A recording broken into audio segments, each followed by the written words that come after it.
Nous donnons la parole à notre cher ami, professeur Mashal Mourali, pour nous parler du drilling ovarien.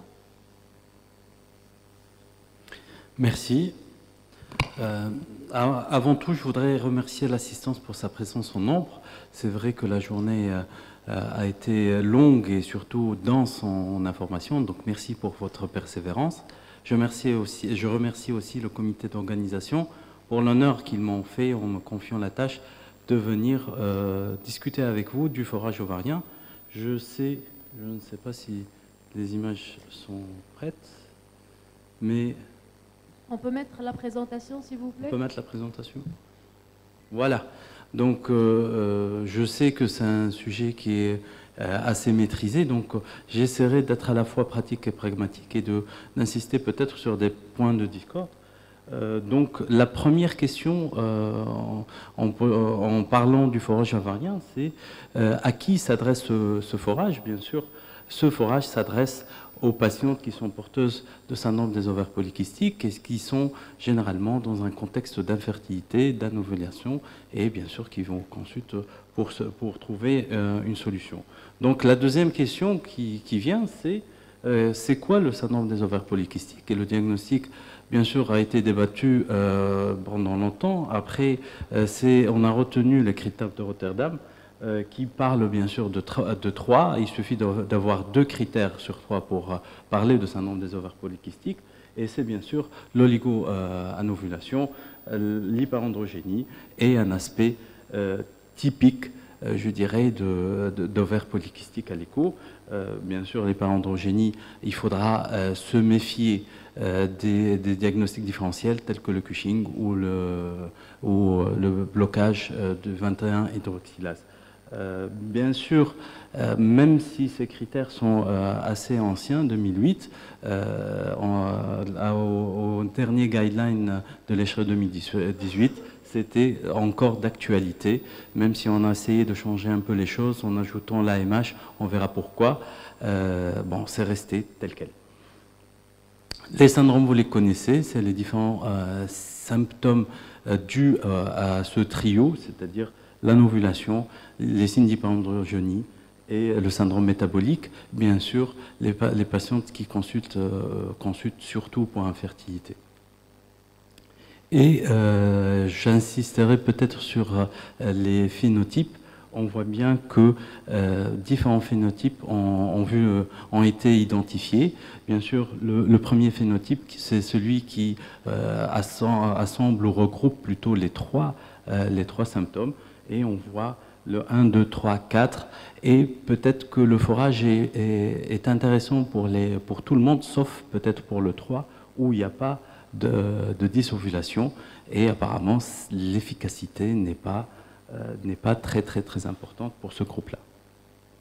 Donc la physiopathe, je ne vais pas m'attarder, mais on retrouve bien sûr ce petit cercle vicieux, anovulation, hyperandrogénie et multiples follicules, auxquels j'ajouterai l'insulinorésistance. Et on comprend très bien qu'il faudra casser ce cercle vicieux pour avoir des effets, bien sûr, et un traitement de l'infertilité. Là, je reviens à l'intérêt et à l'importance de l'AMH. Bien sûr, il y a une augmentation des taux d'AMH, surtout bien après le recrutement initial, ce qui va bloquer et réduire les taux d'FSH et donner un arrêt du développement des follicules en trou. C'est un peu la même chose. Donc, les indications, vous les connaissez, il y a des indications qui sont hyper connues.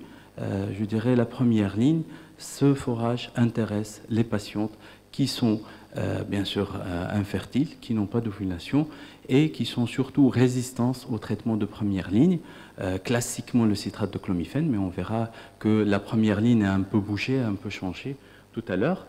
Il y a d'autres indications qui sont peut-être un peu moins classiques, telles que je dirais, profiter d'une première indication célioscopique pour autre indication, par exemple vérifier la perméabilité tubaire, etc. Ou éventuellement chez des patientes qui sont un peu difficiles à monitorer, un peu difficiles à suivre, qui sont peut-être des fois difficiles à traiter. Là aussi, le forage peut être intéressant d'emblée. Donc on revient là aussi aux guidelines de l'ECHRE 2018 qui va dire un peu la même chose, c'est-à-dire première indication, les patientes résistantes au traitement de première ligne et surtout au citrate de clomifène, éventuellement profiter d'une autre indication célioscopique telle que par exemple une atteinte tubaire ou péritonéale. Donc c'est quoi? Bon, je sais que ça, c'est difficile à identifier, mais le forage, ça consiste en faire plusieurs perforations au sein des ovaires, et on peut énoncer d'emblée qu'on devrait respecter la règle des 4x4, c'est-à-dire 4 trous, 40 watts, et 4 secondes pour chaque trou, auquel j'ajouterai une profondeur de 4 mm. Pardon. Donc là, on verra, on va justifier pourquoi on a choisi cette règle de 4x4. Et les précautions, bien sûr, on va voir ça.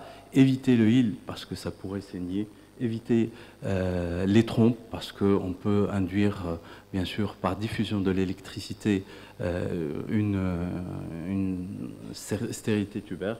Et essayer de refroidir les ovaires pour éviter la diffusion de l'électricité. Donc, je ne sais pas si la vidéo... Non, attendez. La vidéo, comment elle passe? Voilà. Donc, c'est une vidéo bien de chez nous, puisque nous sommes à VAR en trocars. L'idéal, c'est d'avoir 3 trocars, mais bon, 2 trocars peuvent faire bien sûr l'affaire.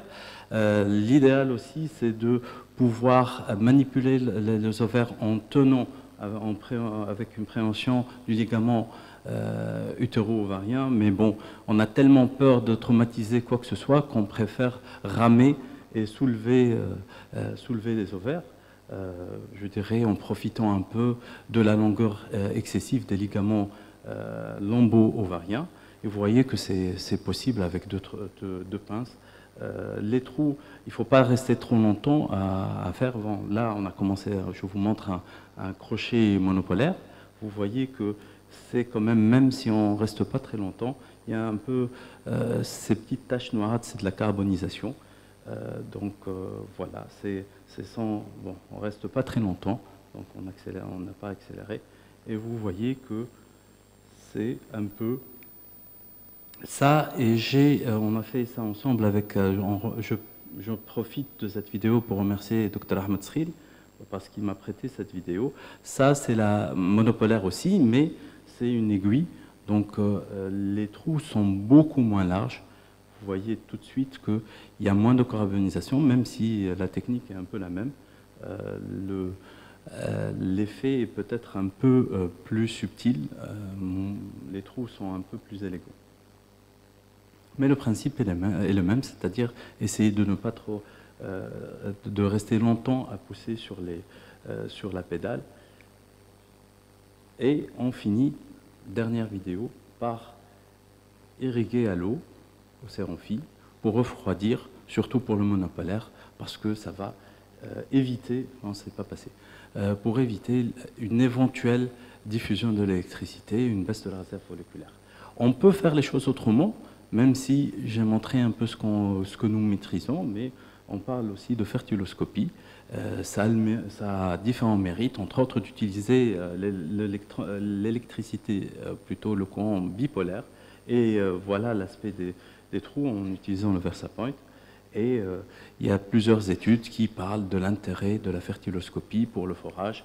Apparemment, c'est une technique qui est relativement safe, qui est mini-invasive, puisqu'on passe parfois, je dirais, en passant par le cul-de-sac de Douglas, et elle est relativement efficace. Bien sûr, apparemment, ça donnerait une grossesse un peu plus rapidement que pour la célioscopie. Donc, quels sont les facteurs qui influencent le succès d'un éventuel forage? On a commencé par le type d'énergie. Le type d'énergie, paradoxalement, on n'a pas montré de supériorité quant à un des types d'énergie. Donc, tout le monde se vaut, entre parenthèses, y compris la résection cunéiforme. Donc, sur les taux de grossesse et d'ovulation, c'est un peu la même chose.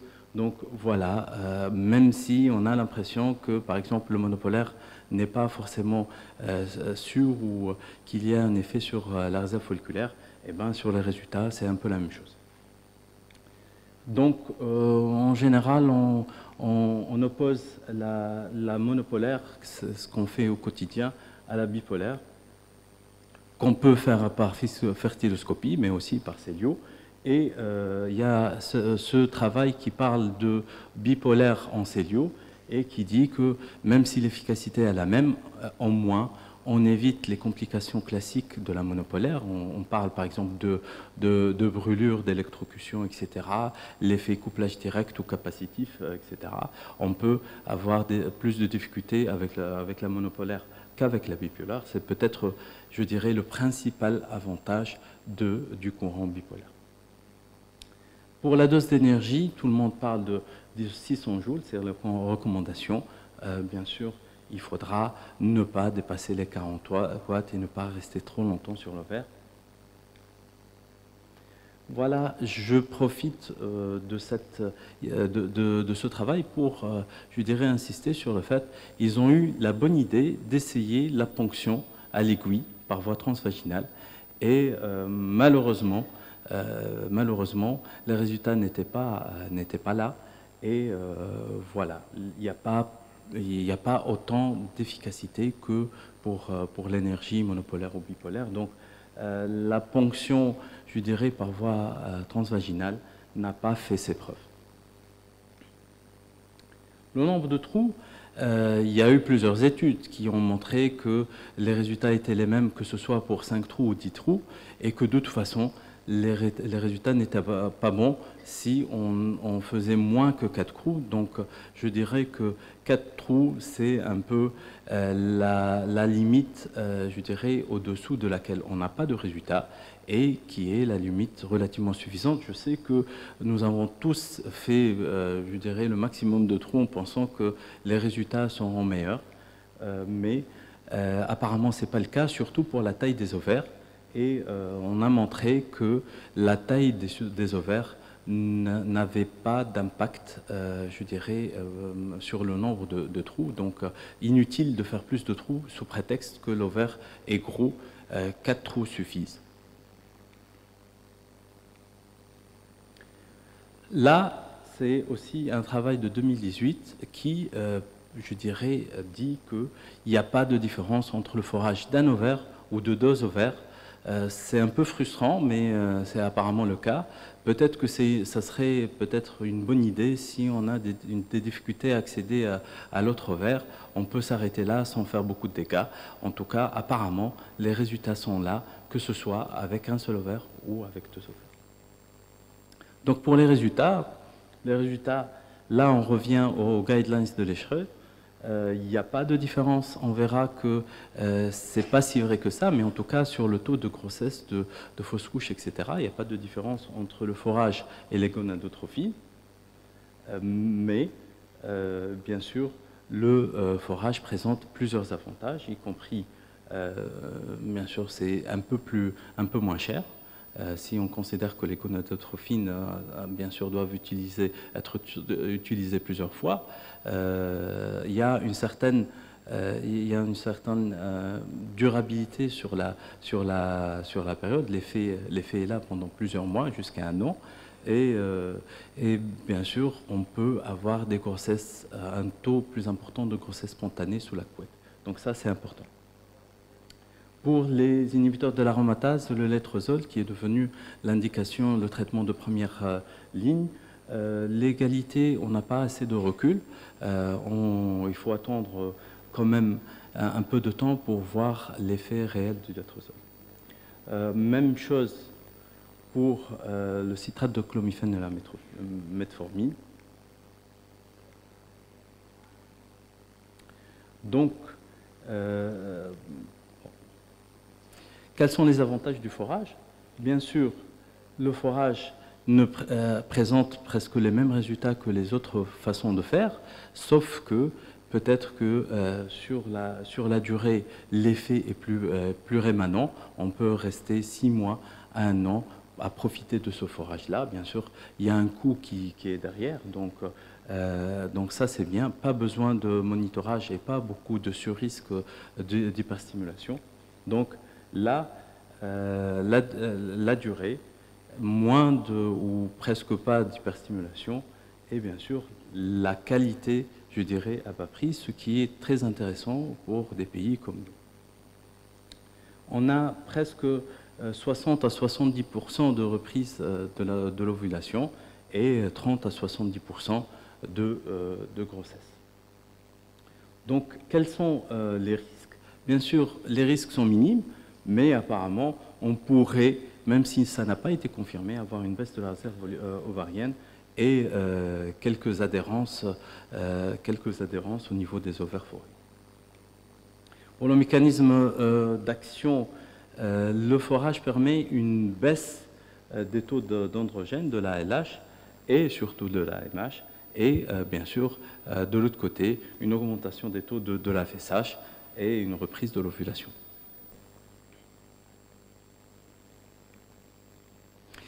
On va voir les complications.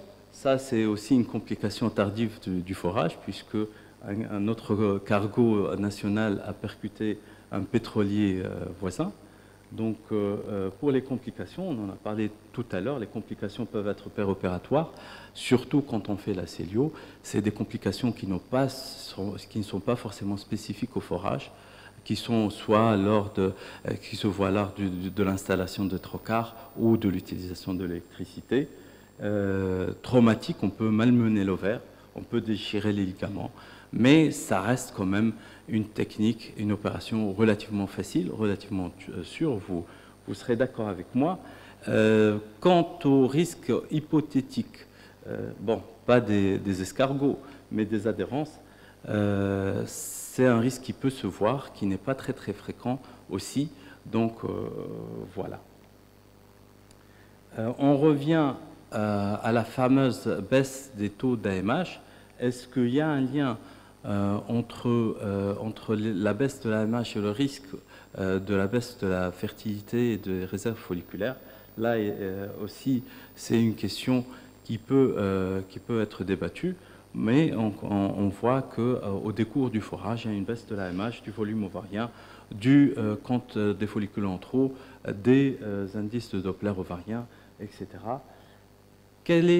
Comment ou quand est-ce qu'on considère qu'on a échoué en faisant le drilling? Il y a deux situations, ou bien qu'il n'y a pas eu de reprise de l'ovulation au bout des 3 mois, ou bien qu'il n'y a pas eu de grossesse sur l'année. Et je pense qu'il faudra retenir la date charnière des 6 mois parce que ça dépend bien sûr du contexte, ça dépend si on est pressé ou pas, si la patiente est âgée ou pas, et on peut agir plus rapidement en considérant que les résultats ne sont pas au rendez-vous, ou attendre un peu et patienter le temps d'avoir une grossesse spontanée venir. Donc, quel est le plan B si ça ne marche pas? Eh bien, on sait tous que le forage, même s'il ne donne pas de grossesse, peut donner une amélioration de la sensibilité des ovaires quant aux drogues, que ce soit gonadotrophine ou autre. Donc, c'est peut-être intéressant d'aider un peu. Et il y a même des gens qui ont parlé d'un deuxième forage éventuellement chez les patientes chez qui le premier forage a été intéressant et efficace, et après un certain délai, donc certains ont parlé, Amer a parlé de l'intérêt d'un forage 1 an à 6 ans après le premier. Si, je dirais, on a raté le coche et qu'il n'y a pas eu de grossesse, ça donne presque les mêmes résultats que le premier forage. Donc, pourquoi pas, on peut discuter un deuxième forage si le premier a été efficace et qu'on a raté le coche. Donc, pour conclure, je remettrai le forage dans son contexte et on voit bien qu'il est là en deuxième intention, après la première ligne, et on a vu que, je pense que vous savez tous que le létrozole a détrôné le citrate de clomiphène comme traitement de première intention, et qu'en deuxième intention, on discute les gonadotrophines et le forage, avec peut-être un avantage du forage quant à la rémanescence, c'est-à-dire que l'effet persiste, perdure pendant 6 mois à 1 an, que c'est du coup moins cher, que ça donne moins de complications telles que l'hyperstimulation, que ça peut donner des grossesses spontanées sans autre chose, que le monitorage est plus facile et moins compliqué. Et je vous remercie. Merci beaucoup. Merci, professeur Machal, pour votre excellente présentation. Donc, s'il y a dans la salle des questions qui peuvent intéresser les 2 dernières présentations. Oui, allez-y.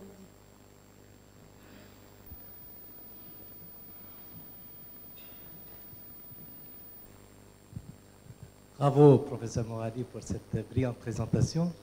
J'aimerais revenir un petit peu sur le forage parce que c'était énormément discuté, normalement en matière d'indication, parce que bon, c'est vrai, ce que tu as dit est tout à fait vrai un petit peu sur le plan technique, c'est plutôt un petit peu facile. Maintenant, sur le plan des résultats, comparativement par rapport au létrozole, et le plus important, c'est la situation du forage. Parce qu'on a peut-être un petit peu tendance à aller un petit peu plus rapide pour le forage, qui est quand même un geste chirurgical, il ne faut pas l'oublier. Ça nécessite une anesthésie générale, ça nécessite un bloc opératoire, ça nécessite des frais, ça nécessite un certain nombre de choses. Il faut réellement que ce soit hyper bien indiqué, parce que le plus important finalement, c'est premièrement l'indication, et deuxièmement, ce n'est pas dénué de risque non plus. Parce que j'ai assisté à la dernière fois avec Philippe Bouchard, justement à Alger, lors de l'AlgoPC avec Semina et Bush, qui n'est pas réellement très pour le forage. Il est privilégié déjà le létrozole, le clomide, toutes les médications un petit peu thérapeutiques, avant d'aller réellement, c'est le dernier des derniers, c'est réellement le forage. Donc moi je pense qu'il va falloir certainement resituer un petit peu dans tout ce contexte-là, le forage par rapport aux autres médications, pour dire réellement le moment opportun pour le faire, et le moment opportun, même sur le plan technique, ce n'est pas un débutant qui devrait le faire, parce que attention, l'AMH, elle baisse de façon drastique après le forage. Donc il va falloir certainement faire attention et que le débutant soit accompagné par un senior pour pouvoir le faire correctement. Merci. Entièrement d'accord. De toute façon, on a dit que c'est un traitement de deuxième intention, après, je dirais, les drogues de première ligne, qui est discuté, je dirais, il y a une balance et un risque, je dirais, une balance bénéfice-risque avec les gonadotrophines, mais ça reste quand même une méthode qui est relativement efficace. Bon, les complications existent, comme pour tout acte opératoire, la question ne se pose pas.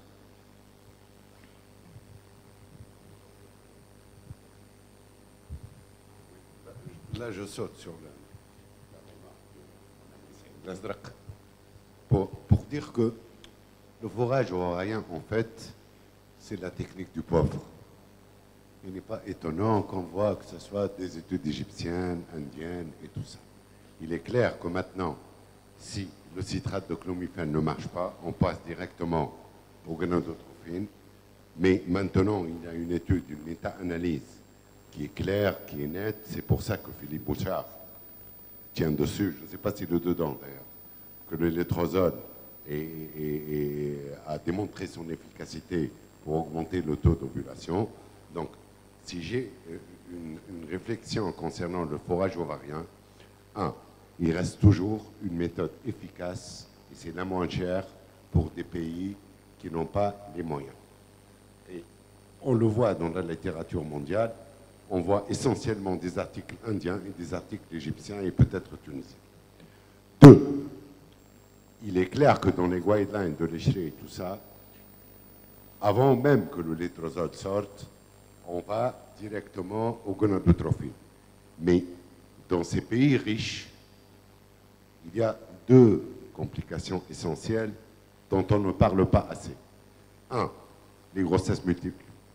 2, le syndrome d'hyperstimulation ovarienne. Et ça, on l'a avec la FSH injectable. Les sociétés développées n'acceptent plus qu'il y ait des grossesses multiples avec leur pléiade de complications. C'est Abdelkader, vous m'en avez parlé, leur pléiade de complications, et surtout, ils n'acceptent plus le syndrome d'hyperstimulation ovarienne surtout quand il est grave et quand il est mortel. Il n'est plus toléré, il est même considéré comme étant une faute professionnelle. Donc le forage garde sa place, même si c'est la méthode du pauvre pour éviter d'aller aux injectables. Je pense aussi qu'il faudra prendre en considération la vie de la femme parce que beaucoup de patientes veulent avoir des grossesses spontanées sans forcément d'injection, de monitorage, de ponction, etc. Et ça aussi, c'est un plus qu'on peut leur donner. Alors, moi, je voulais faire d'abord une petite remarque sur l'échographie parce que c'est quand même important. Les dernières guidelines, et d'ailleurs, il y a eu même d'autres congrès dans lesquels, maintenant, pour parler d'ovaire micropolycystique, il faut avoir 20 follicules de 2 à 9 mm. Pour les échographes, mais bon, comme ce n'est pas le sujet de la présentation... Non, mais je voulais revenir, je suis totalement d'accord que c'est très utile pour l'hyperstimulation, mais ce n'est pas la médecine des riches. Il ne faut pas s'attendre à ce que M. Philippe Bouchard, qui est, comme vous le connaissez tous, un homme très respectable, mais Philippe Bouchard est un endocrinologue, il n'a jamais fait de drilling, il ne peut pas être pour le drilling. Par contre, M. Bouchard lui-même était membre de premier consensus en Thessalonique, une tentative de consensus en Thessalonique, et après le chlomide, il n'y a pas eu de consensus, faut-il aller vers les gonadotrophines ou vers le drilling. Et même au niveau de l'écheret, cette fois-ci, si vous voyez les guidelines, ils ne sont pas arrivés à faire la différence. Philippe est un ami que j'ai beaucoup de respect. D'ailleurs, je lui ai posé la question, parce que honnêtement, il a foutu la pagaille à Alger, parce que depuis, les centres de PMA et les endocrinologues ne sont pas d'accord avec le drilling, parce qu'ils disaient, c'est quoi le drilling? Mais il dit qu'il y avait un lobby de chirurgiens qui est plus important, c'est pour ça qu'on n'arrive pas à décider. Mais en tout cas, les recommandations des sociétés savantes, pas seulement pour les pays pauvres que nous sommes, même pour les pays riches qui sont l'Europe.